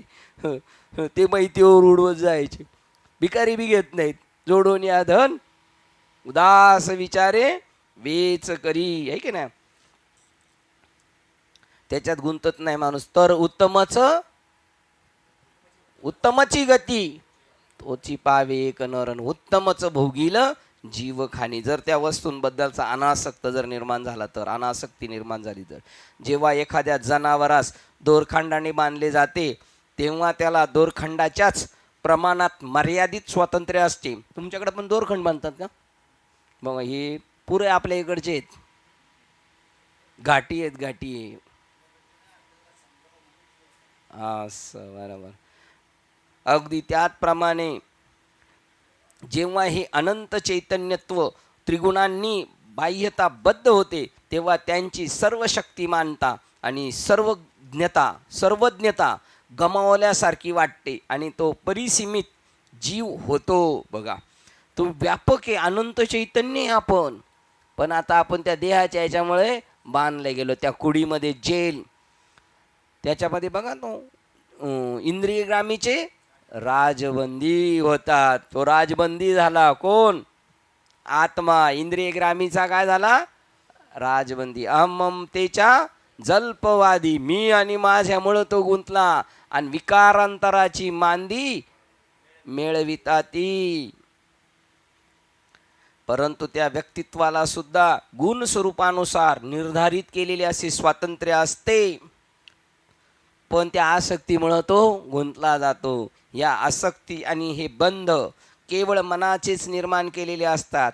तेच मन जीवाला या बंधनातून मुक्त करण्यासाठी उपयुक्त ठरते, की जेणेकरून तो जीव स्वतःच्या मूळ स्वरूपास सर्वज्ञता आणि सर्वशक्तिमानता याच्या मूळ वैभवास परत जाऊ शकेल.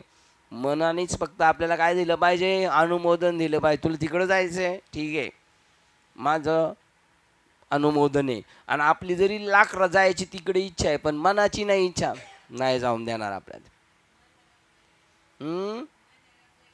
मन रंगले रंगले तुझ्या चरणी स्थिरावले, ते ती केली ऐशी कृपा विठ्ठले. बघा, तिकडंच जायचं होतं आपल्याला. हे मन आपण जरी ठरवलं तर जाणार नाही, जाऊ देणार नाही. पण त्याचा बाप जो आहे ना, त्या विठ्ठलाला आळवायचं, परमात्म्याला. आणि मग तो काय करणार, त्याला सांगणार. बघा, इकडच्या पक्षातला माणूस, तिकडच्या पक्षातला माणूस, दोघांची भांडणं. पण इकडचा पक्षाचा माणूस त्या पक्षात गेला का इकडचा विरोध माळवला, आहे की नाही. उलट जर काही एडवणी करायला लागलं काय, फक्त फोन केला, साहेब, साहेब त्यांना सांगणार शांत बसायचं. आता ते कोणत्या पक्षात आलेत, आपल्या पक्षात आले. तसं ज्यावेळेला मन त्याच्या, आपण ज्या भगवंताच्या पक्षात गेलं का ते मनाला सांगणार, आता मी सांगतो, थांब तू, त्याला डिस्टर्ब करायचं नाही. पांडुरंगी मन रंगिले, गोविंदाचे गुण वेधिले. मग त्याच्यात मूळ स्वरूपास सर्वज्ञता आणि सर्व शक्तिमानता याच्या मूळ वैभव असतो, परत जाऊ शकेल. जेव्हा जीव मन त्याला मदतगार होईल, तेव्हा वस्तुमात्राच्या जगताशी बद्ध झाल्यानंतर मानव जेव्हा विषय वस्तूच्या अर्थहीन आकर्षणातून मुक्त होतो, तेव्हाच त्याला मोक्ष प्राप्त होतो. परत वाक्य वाचतोय, वस्तुमात्राच्या जगताशी बद्ध झाल्यानंतर मानव जेव्हा विषय वस्तू संबंधीच्या अर्थहीन आकर्षणातून मुक्त होतो, ज्याच्यामध्ये आपण गुंतलेलो आहे, आकर्षित झालेलो आहे, ते आकर्षण आपलं कसं आहे, अर्थहीन. त्याला कवडीची किंमत नाही, पण त्याला आपण किंमत आणलेली आहे आणि आपण गोत्यात गेलेलो आहे. ही जगताबद्दल जे आपलं आकर्षण आहे ना, हे आपल्याला बांधणार आहे आणि त्याच्यामुळं आपण गुंतलं जातोय. त्या आकर्षणात आपलं फायदा नाही, उलट आपलं काय, नुकसान.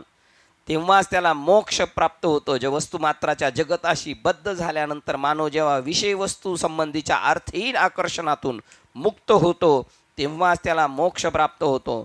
स्वतःच्या आंतरिक सुखाकरता विषय वस्तूवर अवलंबून न राहण्यामध्ये, बघा, स्वतःच्या आंतरिक सुखाकरता विषय वस्तूवर अवलंबून न राहण्यामध्ये त्या स्वातंत्र्य असते. त्यावेळेला नाही मला अटकायचं, मला पाहिजे मी उपभोग घेऊ शकतो, मला नाही पाहिजे नकोय. विषय वस्तूंचे संपूर्ण वैराग्य जेव्हा लाभते, तेव्हाच हा परावलंबीपणा जिंकता येणे शक्य असते. जिंकावा संसार येणे नावे तरी शूर. बघा, याच्यावर, या विषय वस्तूंबद्दल जेव्हा वैराग्य निर्माण होईल, तेव्हा त्याचा परावलंबीपणा जाईल. आणि जेव्हा विषयाबद्दल आसक्ती, तेव्हा ते त्याला आजा आणि तो त्यांच्या चालीने चालणार. ती वस्तू काही अधिक काळ आनंद देऊ शकत नाही, तिला एक टाईम आहे, ठराविक काळापर्यंतच ती आनंद देते. जेव्हा त्या व्यक्तीच्या लक्षात येते, तेव्हा त्या, बघा, ती वस्तू काही अधिक काळ आनंद देऊ शकत नाही, हे जेव्हा त्या व्यक्तीच्या लक्षात येते, तेव्हा त्या वस्तूबद्दलचे वैराग्य प्राप्त होते. हे क्षणिक सुख देणार आहे आणि ते नाशिवंत शाश्वत सुख देणार आहे. त्यामुळे मग ते शाश्वताकडे जातं, भौतिक सुखाकडे जात नाही. बाह्य वस्तूमध्ये सुखाचा भाग नाही. कल्पना जेव्हा त्या व्यक्तीच्या समजुतीमध्ये पक्की उतरते, याच्यामध्ये मला सामर्थ्य नाही सुख देण्याचं, तेव्हा ती लगेच स्वतःच्या व्यक्तिमत्वाला बांधणाऱ्या सर्व बंधनातून मुक्त होते. ही वैराग्य फक्त मनाच्या द्वाराच निर्माण करता येते. वैराग्य सुद्धा कोण करून देतं? मनच. आणि विषयात सुद्धा गुंतवतं मन, असं ते सांगतात. म्हणून जे गुंतवणारं मन आहे, ते जर तुम्ही त्याला, म्हणून रामदास स्वामी नालायक असणाऱ्या मनाला लायक म्हणतात. म्हणा सज्जना. आता ते सज्जन आहे, काट्या तांब्या भरून दे, ते द्यायचंच नाही. बाळा फार हुशार आहेस तू, तांब्या भरून दे, तेव्हा ते आणून देईल. म्हणा सज्जना भक्ती पंथेची जावे. आता ते सज्जन नाही, पण तरी श्रीहरी पाविजे तो स्वभावे. मग त्या मनाला चुचकारून इकडे घेऊन जायचं. वैराग्य या शब्दाचा अर्थ आहे राग, इच्छा. वैराग्य निरीच्छतेची स्थिती. बघा, राग आणि इच्छा, कोणत्याही अपेक्षा न राहणे. राग म्हणजे आसक्ती, इच्छा. वैराग्य निरीच्छतेची स्थिती, काहीच नको. वैराग्य, भक्ती ते नमन, वैराग्य तो त्याग. मला ही गोष्ट नको, मला ही गोष्ट नको, मला ही गोष्ट नको. वस्तू विषय उपभोग, वस्तू विषय भोग, सुखाबद्दलची रसहीनता. आता मला त्याच्यामध्ये रस नाही. त्याचं नाव वैराग्य. जगात कोणालाही विषाची आसक्ती नसते. कोणीही व्यक्ती चिमूटभर पोटॅशियम सायनाइट पूड घेण्याची इच्छा करणार नाही. म्हणजे विशेष आहे ना ते. जेव्हा एखाद्या वस्तूमध्ये त्याला आवड रस असत नाही तेव्हा त्याला त्याबद्दल काही आकर्षण, राग म्हणजे आसक्ती नसते. रसाभावाने निरीच्छा निर्माण होते. म्हणून विषय वस्तूमध्ये खरा रस नाही अशी पक्की खात्री झाल्यावर मन आपणास वैविध्यपूर्ण जगताच्या छळवादापासून पूर्ण मुक्त करते. त्याचं कळालं पाहिजे, अरे याच्यात एवढी ताकदच नाही. त्याप्रमाणे मनच केवळ बंध निर्माण करते आणि त्या व्यक्तीला मुक्त करते. तेही मनच. बांधतं सुद्धा तेच आणि सोडतं सुद्धा ते मनच. मन तुका म्हणे मन उतरी भवसिंधू, मनच करी बंधू 84चा. 84 मध्ये बांधलं जातं आणि किंवा त्याच्यातून त्याला बाजूला काढतं मनच. यातील मनच याच्या लिहिले मन येऊ मनुष्या कारण बंध मोक्षा. हे प्रसिद्ध कथन मनच केवळ मानवाच्या केवळ बंध आणि मोक्ष या दोघांचेही कारण आहे. मुक्त ते मनच करते. या सर्व लिलेस माया म्हणतात.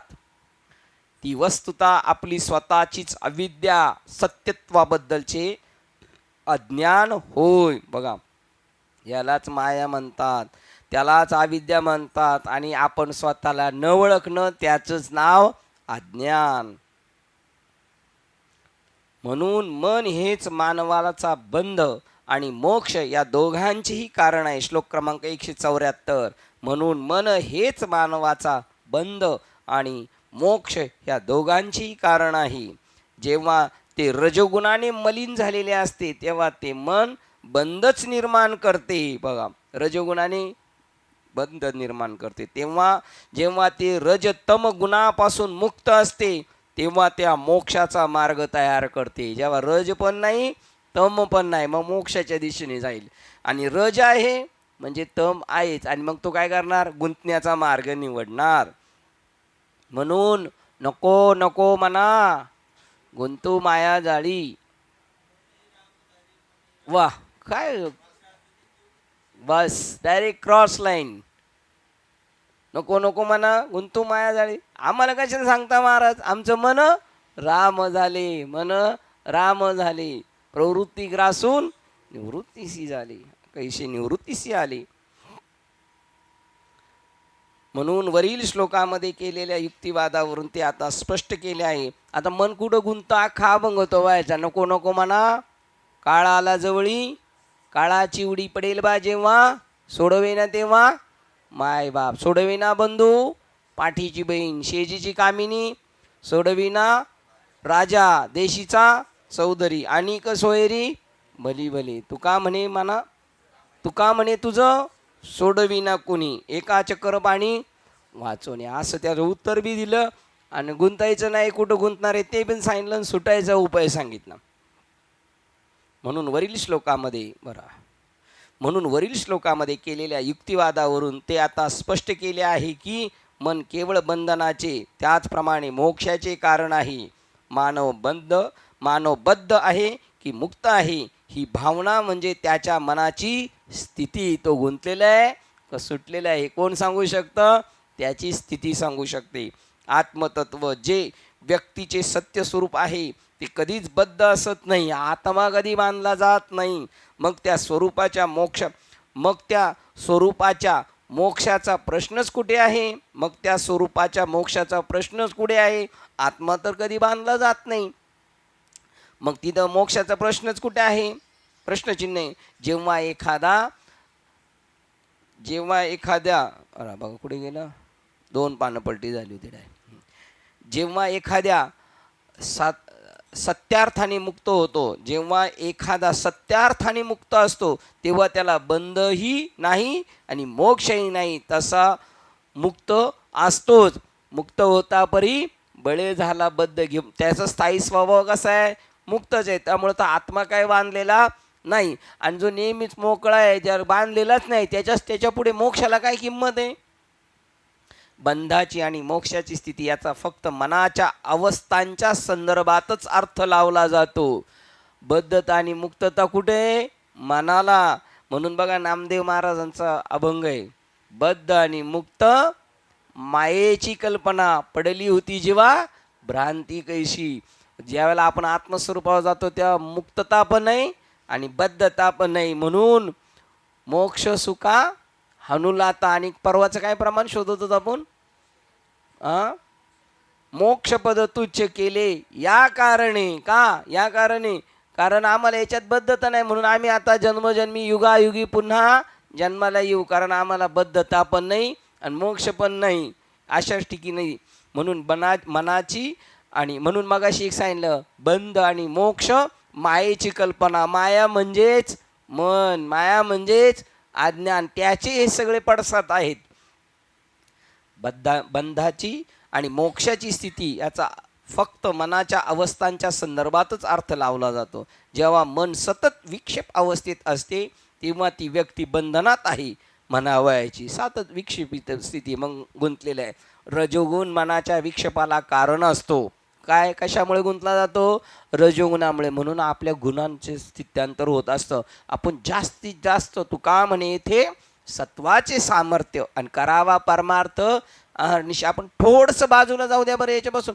अहो आपण रोज याच्यात आहे तरी आपल्या डोक्यात किती मटेरियल भरलेलं आहे.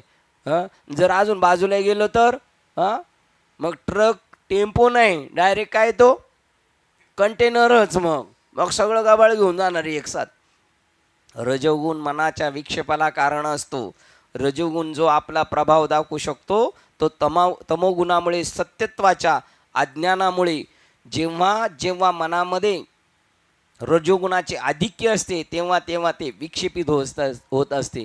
रजोगुण असलेल्या जगात नटून जातो ना माणूस, तेव्हा तो विक्षेपित होत राहणार. कारण रजोगुण त्याला विलासी जीवन जगायला शिकवत असतो. त्याच्यामध्ये काय विक्षेप आला का मग तो तमोगुणात जातो. मग मारो जोडो तोडो अशी भावना होणार आणि म्हणून ते बंधनात असते.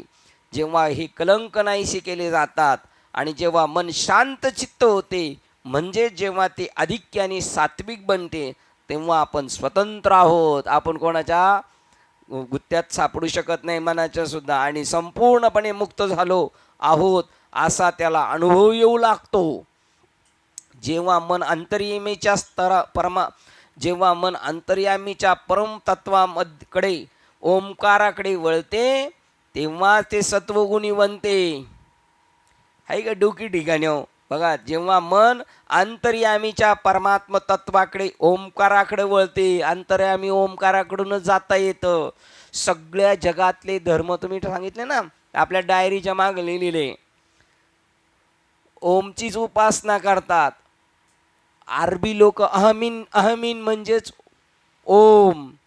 ख्रिश्चन लोक एमेन, एमेन करणार. आमीन मुसलमान, आमेन ए असतंय त्यांच्या पुढं एडक्यातला, ती करणार. त्याच्यानंतर जैन लोक सुद्धा ओ ओ असं करत असतात. सगळे लोक ओमचीच उपासना करतात. त्याला नाही डावललं त्यांनी, सगळं डावललं पण ते नाही डावललं. प्रत्येकाची क्रिया आणि जाणं वेगळे, पण ओम मात्र फायनल आहे. परमात्मा तत्वाकडे ओमकाराकडे वळते तेव्हा ते सत्वगुणी बनते. बघा, आत्ताशी आपण सत्वगुणात आलेलो आहे, जे ओमकाराच्या सत्वगुणाच्या सान्निध्यात आलेले, आणि ओमकाराकडे वळते तेव्हा ते सत्वगुणी असते. आणि जेव्हा ते दृश्य विचार भावना या दृश्य जगाकडे आणि जेव्हा ते दृश्य विचार भावना या दृश्य जगाकडे झुकलेले असते तेव्हा ते रज तम गुणांनी मलिन झालेले असते. म्हणून आपल्याला सांगितलं अनुसंधानावर राहा, अनुसंधान लक्ष लावून राहा गोविंद का. तिथं राहिलं का आपण सत्वगुणात राहणार. आणि तिथून बाजूला आलो आणि दृश्याकडे गेलो, विचाराकडे बसलो का भावना निर्माण होणार. दृश्यातूनच विचार निर्माण होतो आणि विचारातूनच मग तीव्र भावना निर्माण होतात. हे काम आहे गुरुजनांचं. दृश्याकडं नाही न्यायचं, त्याला कुठं न्यायचंय? अदृश्याकडं न्यायचंय. पण दृश्यात फसलेले दृश्याकडेच घेऊन जाणार. जगताकडे झुकलेले असते तेव्हा ते सत्व आणि रजत तम गुणांनी मलिन झालेले असते. म्हणून दृश्य जगतात प्रगती नाही करायची. आपल्याला प्रगती करायची असेल तर त्या अदृश्य जगतामध्ये प्रगती करायची. कारण आत्मा कसा आहे? तो दृश्यवान नाही आहे. जे दिसतंय ते नाही आहे आणि जे दिसत नाही ते आहे. आणि तिथं आपल्याला प्रगती करायची. आपली व्यवहारातली प्रगती अधोगती आहे 100%. No disappoint. कारण ते काय होतं, बुद्धीला काय करत जातं? विखुरतं. बुद्धी अशी विखुरली जाते. ज्या वस्तू आपल्याकडे नाहीत त्याच्याबद्दल आपलं मन कधीच बुद्धी विचार करत नाही. पण जसजशी एक वस्तू वाढत जाईल तसतसं आपण त्याची बुद्धी आपली विखुरली जाते. विखुरलेली बुद्धी परमात्म्यापर्यंत पोहोचू शकत नाही. लोडिंग अनलोडिंगवाले काय करतात? एकत्र येऊन हैशा म्हणजे सगळी शक्ती एकवटून करतात. मग विखुरलेली बुद्धी परमात्म्यापर्यंत जाऊ शकत नाही. म्हणून जेवढं आहे तेवढं कमी गरजेपुरतंच ठेवायचं. गरजेच्या पेक्षा जास्त आहे ना. पेट्रोल जरी टाकी फुल झाली तर काय होती? ओव्हरफुल. गरजेपुरतंच खायचं. जास्त खाल्लं आवडतं म्हणून मग काय होईल? परत दुसरी गरजेची नसलेली गोष्ट घ्यावं लागेल ते पचवण्यासाठी. असं आहे. हे दोन्हीही मनाचे खेळ आहेत. गुंतणं आणि सुटणं ही सुद्धा दोन्ही काय खेळ आहेत? मनाचेच खेळ आहे. श्लोक क्रमांक 175 वाचतो. विवेक वैराग्य गुणाच्या प्रभावाने जेव्हा मन शुद्ध केले जाते तेव्हा ते मोक्षाकडे वळते. मोक्षाकडे वळायला दोन गोष्टी पाहिजे. सत्वगुण. सत्वगुण निर्माण झाल्यावर काय निर्माण होतं? विवेक निर्माण होतो. विवेक निर्माण झाल्यानंतर ही गोष्ट गरजेची आहे, ही केलीच पाहिजे काहीही केलं तरी. आणि ही गोष्ट गरजेची नाही आहे, ही नकोच असं वाटलं पाहिजे. विवेक वैराग्य गुणाच्या प्रभावाने जेव्हा मन शुद्ध केले जाते तेव्हा ते मोक्षाकडे वळते. जो बुद्धिमान मोक्ष इच्छू आहे त्या साधकाने बघा हे दोन गुण वृद्धिंगत केले पाहिजेत. मी एक बारकावा विचारणार आहे तुम्हाला सगळ्यांना. जो बुद्धिमान मोक्ष इच्छू आहे त्या साधकाने हे दोन गुण वृद्धिंगत केले पाहिजे. आता याच्यातलं अजून एक वाक्य कट करून सांगतो तुम्हाला, मला फेरफार पाहिजे. जो बुद्धिमान मोक्ष इच्छू आहे त्या साधकाने, जो बुद्धिमान मोक्ष इच्छू आहे त्या साधकाने, मावशी जो बुद्धिमान आहे त्या मोक्ष इच्छू साधकाने काय बारकाव याच्यात? जो बुद्धिमान आहे तेव्हा मोक्ष इच्छू साधकाने कोणत्या? मुमुक्षु साधकाने. मुमुक्षुमध्ये सुद्धा बुद्धिवान. आम्ही आहे ना साधक, डल, कळतच नाही काय चाललंय हेच कळत नाही. तोही साधक आहे आणि हाही साधक आहे. म्हणून बुद्धिवान पाहिजे. बुद्धिवान कधी होतं? त्याची विखुरलेली बुद्धी इकडं आलेली ती. म्हणून येरती दुर्मती जे बहुत असे विकारती तेथे निरंतर रमती अविवेकी, है ना. आणि चांगली बुद्धी थोडी असली तरी चालेल आम्हाला, तो झटकनी पुढं जाईल. 10 वर्षाचा ना 6 वर्षाचा तरी चालेल. तैशी सद्बुद्धी ठेकोटी म्हणून जैशी दीपकळिका दाकुटी ती बहु तेजाते प्रगटी तैशी सद्बुद्धी ठेकोटी. ती सद्बुद्धी विशेष अपेक्षिती विचारशुरी जी सद्वसना चराचरी जे अपेक्षेची विचारशुरी याची अपेक्षा करतात कोण? या सद्बुद्धीची अपेक्षा कोण करतात? विचारात शूर असणारे माणसं. मिळती कोणाला? ती सद्वासना चराचर दुर्लभ अतिथी सगळ्यांनाच भेटत. अपेक्षा बरेच जण करतात पण त्या सगळ्यांकडेच ती नसती, ठराविक लोकांकडे असतील. त्या ठराविकांमध्ये आपण नंबर लावण्याचा कसोशीने अट्टासाने प्रयत्न करायचा. काय बघा ते म्हणतात त्या मोक्ष इच्छू साधकाने बुद्धिमान हे दोन गुण वृद्धिंगत केले पाहिजे. एखाद्या व्यक्तीमध्ये विवेक आणि वैराग्य या दोन गुणांचा प्रभाव जास्त होतो तेव्हा त्याला चित्तशुद्धी सत्वर प्राप्त होते. मग चित्तशुद्धी ताबडतोब ही दोन गोष्टी नको पाहिजे ही पाहिजेच काही केली तर, जरी हे आकाशवर उडप आहे. अरे याची काय गरज आहे, नको मला, अशी गोष्ट होणार. तेव्हा चित्तशुद्धी. सत्वर म्हणजे ताबडतोब नित्य अनित्य, प्रकृती आणि चैतन्य, आत्मवस्तू आणि अनात्मवस्तू यातील फरक करण्याचे सामर्थ्य म्हणजे विवेक होय.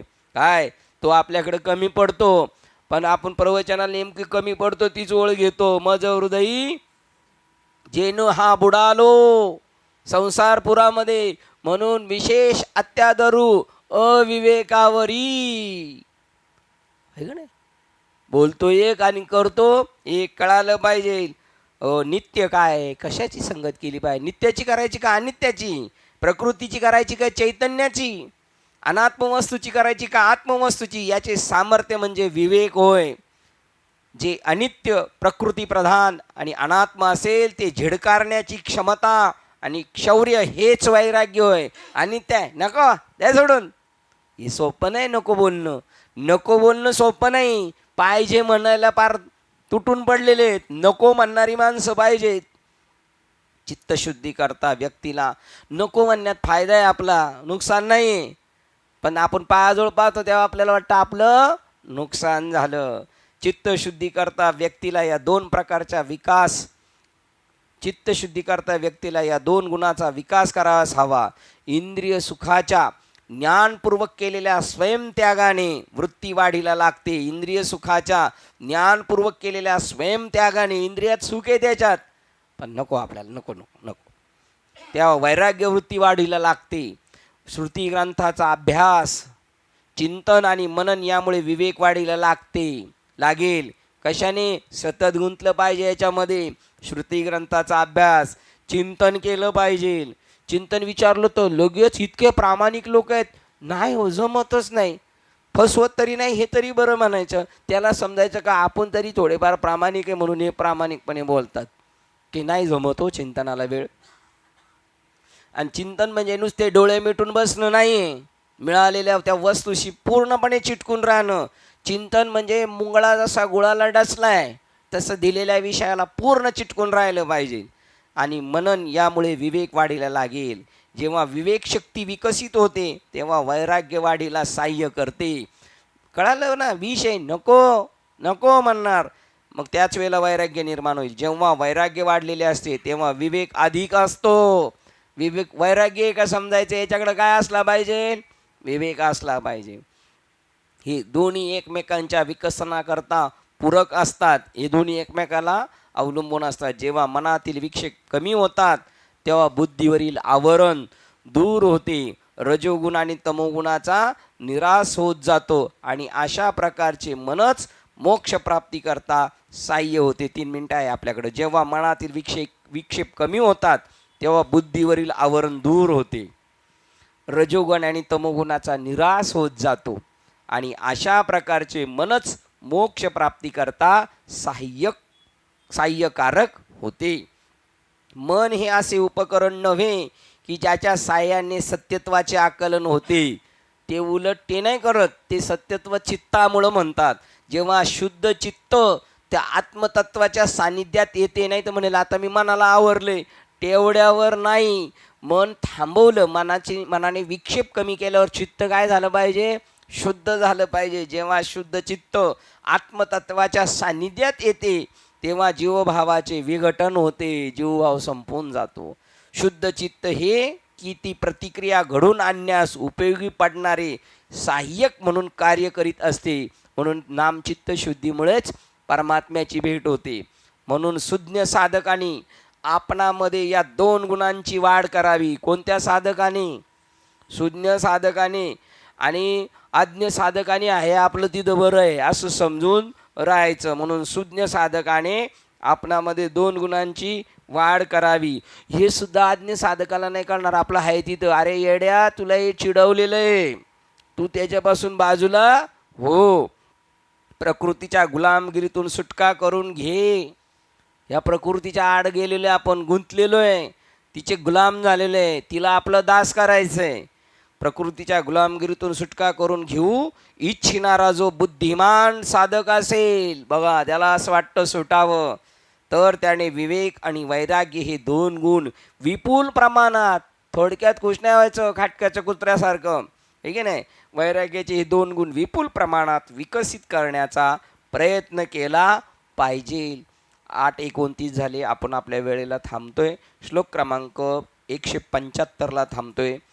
168 ते 175 169 ते 175ला आपण थांबतोय. झालेली सेवा हृदयस्थ सद्गुरू सच्चिदानंद श्रीपाद बाबा रामदास बाबा अधिष्ठान विवेक चुडामणी ग्रंथ संत मालिका तसेच तुम्हा संत वृंदांच्या चरणावर सेवा समर्पित करून सेवेला इथे पूर्ण विराम देऊया. पुंडली गौरदेव ज्ञानदेव तुकाराम पंढरीनाथ भगवान की जय. माऊली ज्ञानेश्वर महाराज की जय. जगद्गुरु संत तुकाराम महाराज की जय. शंभी ब्रह्म एकनाथ महाराज की जय. सच्चिदानंद श्रीपाद बाबा की जय. सच्चिदानंद रामदास बाबा की जय. अवधूत चिंतनम श्री गुरुदेव दत्त गोपाल कृष्ण भगवान की जय. बोलो रे भाई सब संतांनी की जय. गणपती बाप्पा आता विश्वात्मके देवे येणे वाग्यज्ञ तोषावे.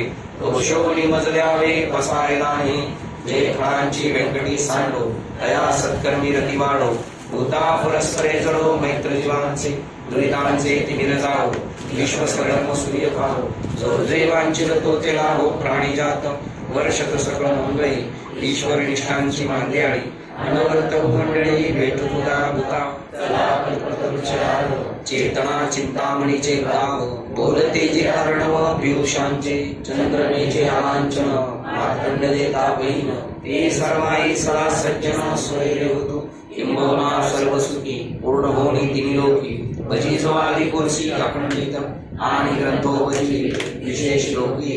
दृष्टादृष्ट विजय भवावेजी एक म्हणे श्री विश्वेश्वरा हो. नाव वेद दान बसावो. येणे वरे ज्ञानदेव सुख्या झाला. येणे वरे ज्ञानदेव सुख्या झाला.